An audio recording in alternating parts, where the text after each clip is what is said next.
Today's going to be a bit of a shorter video, but I wanted to share a plant I've been growing for the last 2 years specifically to use it this winter, and that's a plant called Honesty, or at least the common name is Honesty, and this is a biannual. So at the beginning of this year it was covered in these beautiful purple flowers, and once those flowers have been pollinated they turn into this beautiful 3-layered disc. Now the outer 2 discs end up getting a bit weathered and a bit grotty looking, but as soon as you give it a shake, that central disc is visible, and also the seeds, which are kind of packaged in between, and it becomes this beautiful little tree covered in these silver foil-like discs.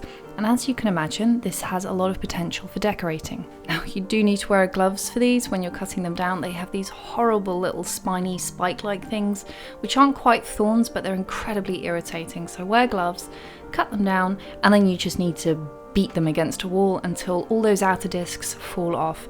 Now these tend to grow in a lot of different places. They're very fond of wasteland, so even if you don't have these growing in your garden, just keep an eye out for them, because come Christmas there's so many things that you can do with them. They are stunning, and this is what they look like in the sun once that outer layer has been shaken off. They're so beautiful. And today I'm just going to make a very quick wreath.